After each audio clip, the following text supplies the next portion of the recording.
Did you have a military name? Yes, they called me Nasty Natty because of a thing on MTV. What branch did you serve in? I served in the Navy on active duty, and then I went into the Army Reserve, and then got out of the Army Reserve and went back into the Navy Reserve. Are you active duty currently? Not currently, no. How long did you serve? 15 years. Why did you join? It's a tough one. So, I witnessed 9/11 happen.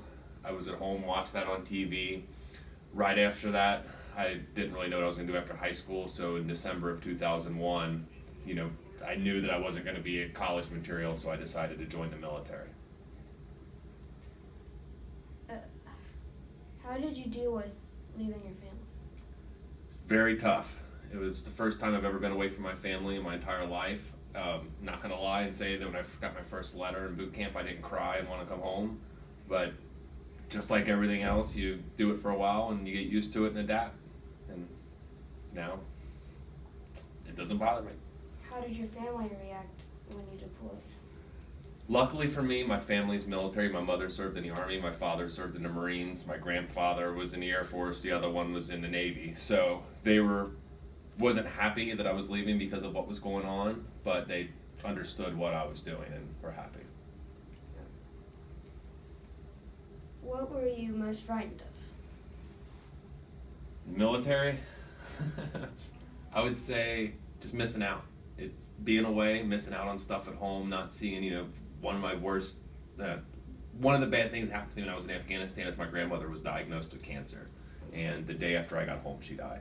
That's what I was afraid of.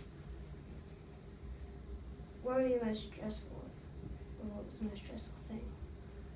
Most stressful thing, I would say, is the boredom. So, Afghanistan, my job was facility security for a prison over there, which our job entailed of sitting in a tower for 12 hours. Because of where I worked, you can't take cameras, electronics, or anything in, so you're stuck in a room about a little bit smaller than this office, and 12 hours with nothing to do but look out in the landscape and try to stay awake. That was extremely stressful, just knowing you're going to be sitting there for 12 hours by yourself. What was the hardest thing to do? The hardest was I worked on an Afghan Army base for 2 months when I was over there, and it was really hard to keep your cool because they want you to get in trouble. They push buttons and they want you to snap because they know if you snapped, you're going to be on the news. And so it's really tough to sit there and just take the verbal abuse and physical abuse from them and not do anything back. What did you think about the most when you served? Coming home. Just being at home. Overseas, I would say food more than anything because everything really doesn't have much of a flavor, and all I wanted was pizza and real fast food and something that tastes good. What was the most important thing you learned about the military? I'd say teamwork and the camaraderie. It's something you'll never get anywhere outside. I've been with people, when I went to Afghanistan, I didn't know anybody I was going with. And so we met at training, we did a year together, and those people I'm closer to than people I've known since I was 4 years old. They're become a family, and whether it's a person you dislike or like, you have everybody's back, and everybody has your back. Did you have any injuries? No, nothing serious, just goofy stuff. I hit my head a couple times, and knee injury. How could I help our veterans? How could you help your veterans? Understand them.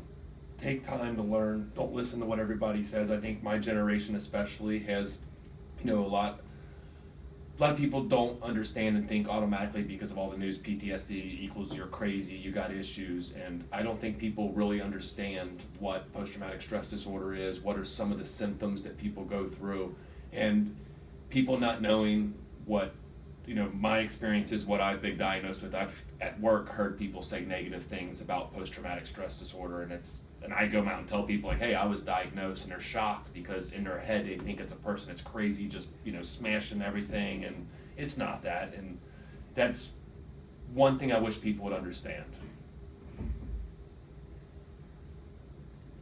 Is there anything I didn't ask about that you think is important that people should know?